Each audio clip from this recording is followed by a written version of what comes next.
pense que j'aurais perdu énormément de temps et d'énergie à essayer de trouver des réponses toute seule, alors que je pense que j'avais besoin d'aide pour me mettre sur le chemin, en fait. C'est vraiment une question d'état d'être et le reste en découle. Et pour moi, il n'y a pas meilleur investissement que ça. Et c'est vraiment de faire taire ce mental parce que c'est trop dommage de passer à côté. Alors moi, ma plus grosse difficulté, enfin, le spectre de l'échec qui pouvait se manifester en moi, c'était de procrastiner. Et c'est en ce sens que l'accompagnement très régulier, en fait, ça m'a vraiment permis de garder le cap et vraiment de pouvoir me mettre sur la piste de décollage, j'ai envie de dire, et de prendre l'élan pour. Ça, c'était ma plus grosse crainte crainte et risque.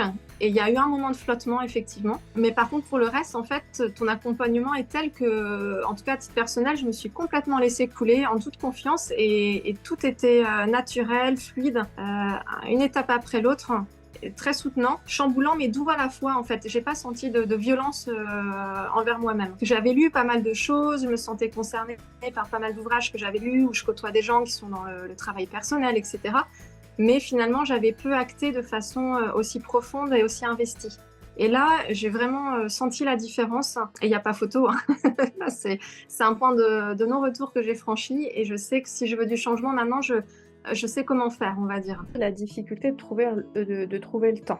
Parce que quand même, au départ, ça nécessite du temps de faire les recherches, de faire le travail dans lequel tu nous accompagnes. Ça demande un petit peu de temps. Et je pense que ça a été mon plus gros challenge dans l'accompagnement. Donc, comment je l'ai surmonté? Je me suis mis un coup de pied aux fesses et je me suis dit, si tu veux récolter les fruits, il va falloir t'y mettre, quoi. Donc, le soir, au lieu de me poser un peu plus tôt, je me mettais 3/4 d'heure, 1 heure dessus. Et puis je me posais plus tard. Mais en fait, c'est du temps au départ. Moi, ce que je constate là, c'est que ça a été difficile pour moi de trouver ce temps-là. Mais au final, c'est du temps de gagner aujourd'hui, au quotidien. Enfin, oui, j'ai passé ce temps-là à un moment donné. Mais c'est un gain de temps pour après, en fait. J'aurais continué à dépenser des sous dans les boutiques pour des choses que je n'aurais presque peut-être jamais mis, ou alors je les aurais mis puis j'aurais pas été tout à fait satisfaite, sans savoir pourquoi je n'étais pas satisfaite. Parce que quelquefois, je pouvais finalement, et j'en serais encore là, en fait, mettre un truc, le trouver beau sur le simple, mettre un truc et dire ah ouais, oh, c'est pas waouh, quoi. J'en serais là, j'en serais à me passer encore 20 minutes à m'habiller tous les matins, j'en serais encore j'en serais toujours au même point, en fait. Perte de temps, d'énergie et d'argent, finalement, les trois grands piliers quand même.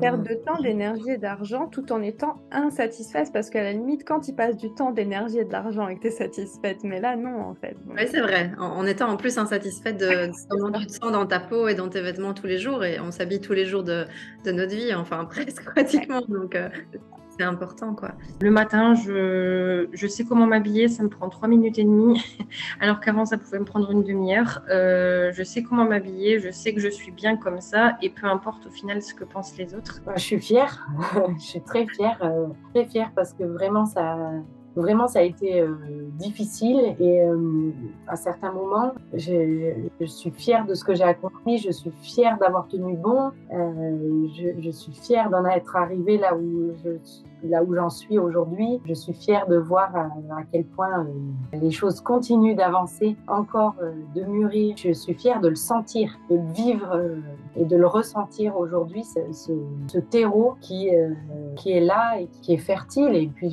donc je suis fière et je suis soulagée de pouvoir faire confiance dans l'avenir au lieu d'être méfiante et résignée. Aujourd'hui, je suis confiante et pleine de gratitude et ça change tout.